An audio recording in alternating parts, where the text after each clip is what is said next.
Dawson23 here. In today's knife therapy, I have the Civivi KIZER Plus and the D-Art.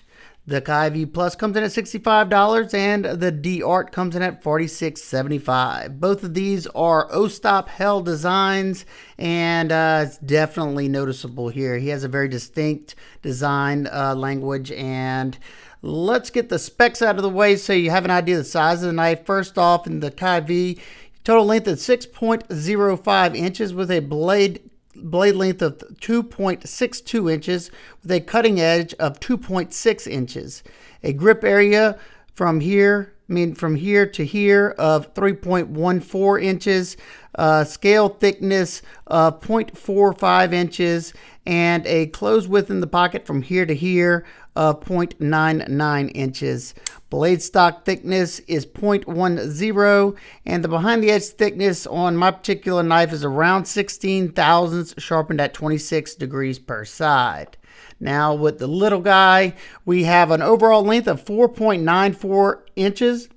You have a cutting edge of 1.79 inches, a grip area from here to here, 3 inches. You have a blade stock thickness of 0.11 inches and a behind the edge thickness of around 23 thousandths, sharpened at 27 degrees per side. The KIZER Plus has the aesthetics of a Japanese kiridashi. This is what a kiridashi looks like. This is one made by Mr. Mike Emler. That was gifted to me by a subscriber. I love this little neck knife. And it also reminds me of these Olfa. I mean, these are Japanese designs and made in Japan, I think, as well. Utility knives. And I love these little knives. They work really, really well. And that's kind of what I was, hoping and expecting for the KIZER Plus as well. My favorite way to carry these two knives has been, and I'm going to show you because this is awesome for this, is to carry it in my little EDC pouch. This is one that I got from Knoll Knives for $20, wax canvas, cool little pouch. And got my pen, my pry bar, and what I was doing is putting this right here and then putting this behind it because it traps it. It catches the bottom of the knife and it doesn't come out, and I would keep this in my back pocket or it's in my EDC bag. So definitely easy to conceal these, and you could also easily wear this around your neck and you would not even notice it's there. It's so lightweight, so thin, just a excellent neck knife if that's something you want to carry. The Kydex sheath is nice. It has a drain hole right here, and you do have some lashing attachment points if you wanted to put it like this on a belt or something. Definitely, that's their strong suit, is concealability. All right, let's set this off to the side right now and focus on the KIZER Plus. Let's take a close look at this blade. You have a bead blasted finish, not my favorite, but it's fine at this price point, of Nitro V stainless steel. I love Nitro V because I can get it super, super sharp. It's very tough, and it's highly corrosion resistant, and being in the South, that's important to me. You also have some very well placed jimping right there for doing these detailed cuts. I love that. For me, it's more of an indexing point because it's not really sharp enough to get you really good traction. You have a nice precise point right there for doing those detailed cuts, and I think that's where this knife's going to shine. I also really like how they do the edge termination here, because as you can see, your plunge line is all the way back here. So every time you sharpen this, it's just going to give you a longer and longer edge until you get all the way to that plunge line. Then it's going to start widening up. But you have a good bit, you have a lot to be able to sharpen before it'll get there. Or if you like me and you're going to lay this edge back, it may happen a little bit quicker. But that is interesting how they do that. The knife has a flat saber grind that comes down pretty thin behind the edge. So let's see how it performs.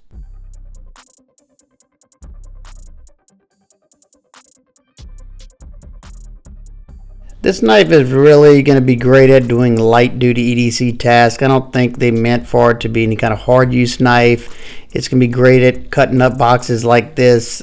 This knife came to me with a really over polished edge. Didn't have any bite to it, so I did touch it up freehand on the Spyderco Sharp Maker, a workable edge on it to do the testing.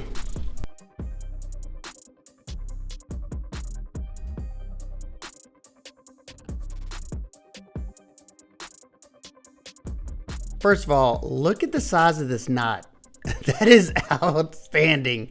Yeah, so I'm here testing the ergos on this Pine 2x4 just to kind of see, you know, if it would be too thin in hand to do something like this. It wasn't the most comfortable as far as like it moving around in my hands, but if you needed to do this in a pinch, you could definitely do it. That edge is still not that great, and I couldn't get a whole lot of power because you just don't have a whole lot of handle to hold on to. I kept switching from the saber to the hammer grip. I get more control in that saber grip. The hammer grip, I get more power, but the handle's really shifting left to right in my hand. I found doing these type of cuts right here is what this knife was really best at. The way that blade is kind of canted upward to that tip, it's easy to do those drag cuts. You have just a little bit of belly up there in the front, so you can still do most cuts on the flat cutting surface, but you definitely have to do it in a pinch grip. It did struggle through this, as you can see, it struggled through this tubing, and that's, I think, more so to do with the 26 degrees per side edge bevel. I mean, anything over 20, it starts to struggle a little bit. You just got to have a super sharp edge. And this one is already not working with a super sharp edge, but I'm definitely, you know, getting through the testing is just not the most enjoyable. Having to use a lot of force into this denim, but it gets through it. Once again, I think this knife is more suited for a easy to be concealed and a light duty EDC task, and nothing that is going to require a lot of force and a lot of pressure, just to make a quick little cut, put it back in your pocket, and be done with it.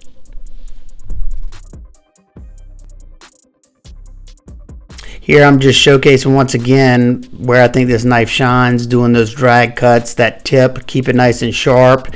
You can do this very easily, you know, get some very fine detail work in, to where if you had to cut something out like really precisely, this would be a good knife to do it with.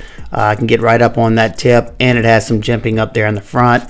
After this test, we're going to do it with the D-Art as well. That's about all I did with the D-Art, because it was just, there wasn't much else. You could cut cardboard with it, but it's just not that enjoyable.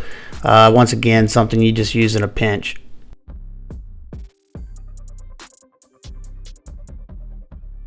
For myself, this is about all I would use this knife for. If you're trained with a fixed blade, to fight with a fixed blade, maybe. I just don't have enough grip to comfortably or feel good about using this in self-defense. I'd probably end up cutting my hand off. Sliding up on that blade, yeah, that wouldn't be pretty.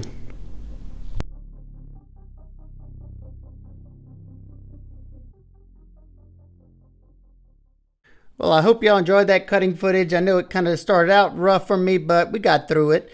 Let's close it up and take a look at the action. This is a front flipper, or should I say more so a top flipper, because that's the easiest way to deploy the knife.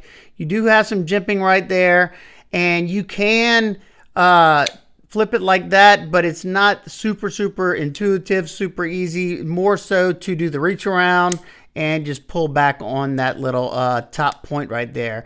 Not super comfortable because of the point, but like I said, you can build up a little bit of pressure, and you should be able to grab that top corner like that and pull back. I don't always get it, but if you want to make sure, just do that little top reach around.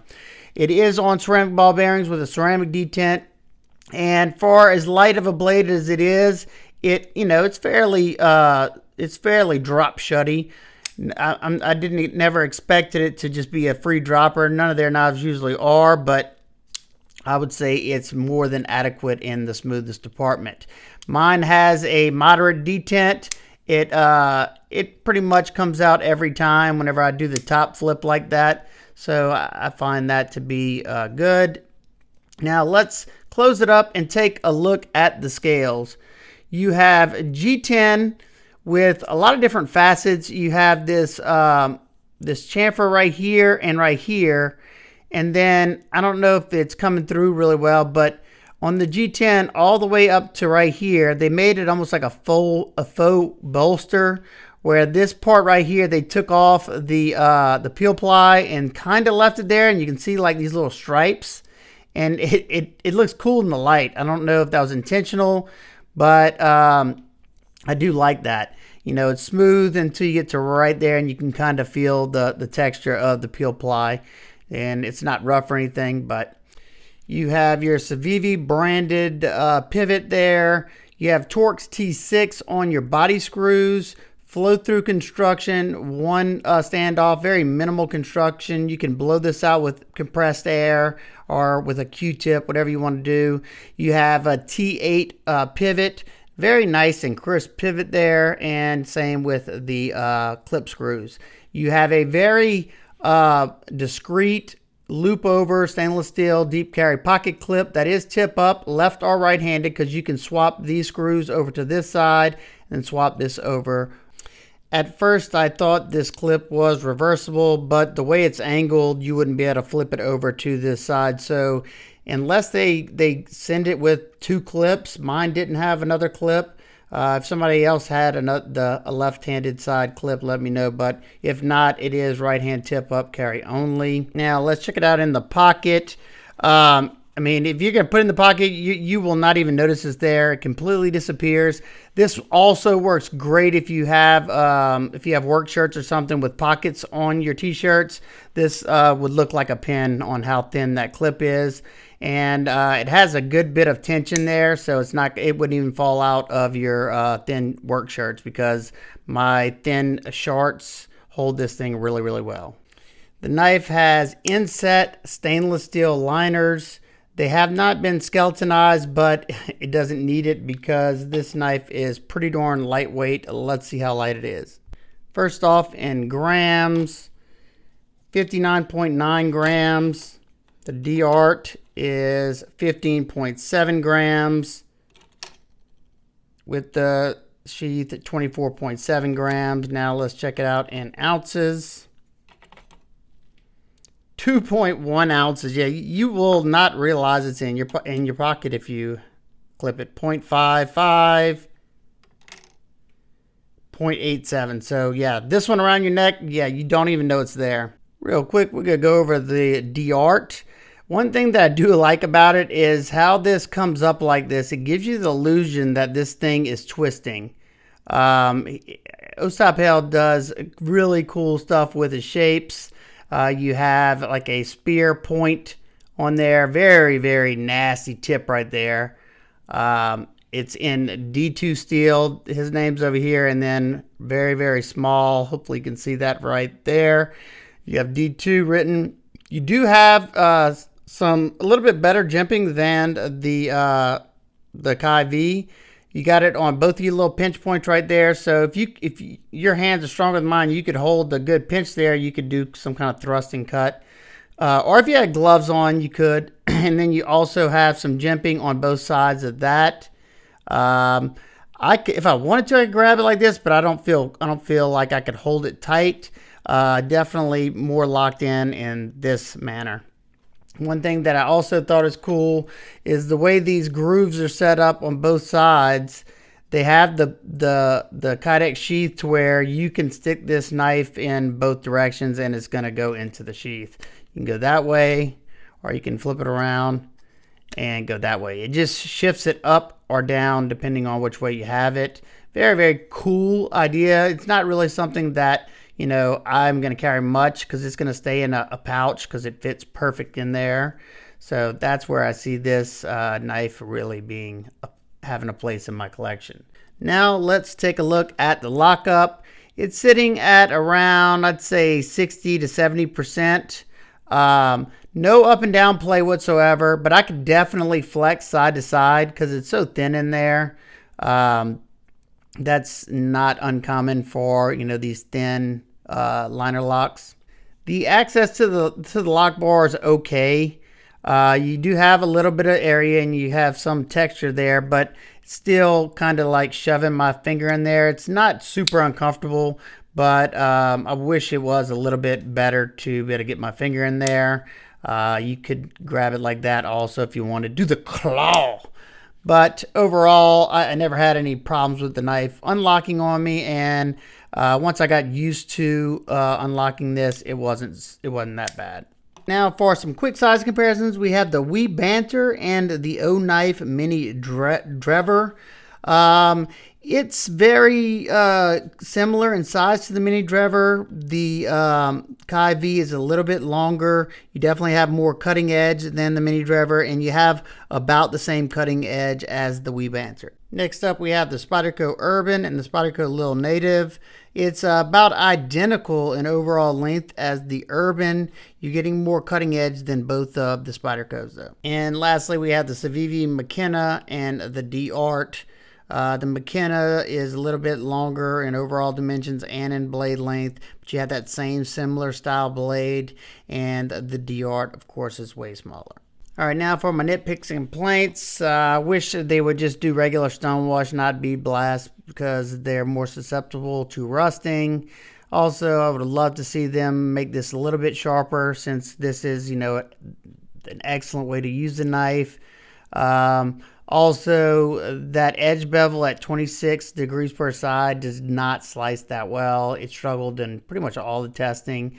I would love to see them start to bring these at least to 20 degrees per side. It's still more than strong enough, and it'll slice way better. And lastly, just a nitpick. I wish they would have had a little bit more access to that lock bar, but like I said, how it is right now, it's not bad at all. And for my final thoughts and opinions, overall, I like the KIZER. I carry this one a lot more than I do the D-Art. D-Art's just a really small knife. I don't really, I'm not, I'm not trained in doing self-defense with this, so it's not something I'd be using as a EDC. But it is an easy concealable one in my packs, so that's cool.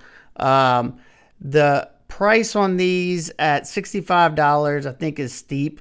I would have much rather see this one in either their 9CR or even D2 and brought this down to 45 bucks. I think that would have been excellent, but we see their prices going up across the board, so I don't think we'll see that anytime soon. And I know that this is a collaboration, so Ostap Hel is going to be getting paid on the design itself as well. And then as far as this, if you think you have use for it, it's definitely very easy to carry and conceal. And if that's something you're looking for, then go ahead. $46, I find that kind of steep too for, how small it is. I would have much rather see this at like a 25, maybe 30 at the most price range. I don't know. I'd love to hear y'all thoughts and opinions on that. If you own either one of these, let me know what you think. And let me know how your edge came on your KIZER Plus. All right, guys and girls, if you have any questions, comments, concerns, please leave them down below. I hope everybody's having an absolute amazing day. I will see y'all on the next one. Peace.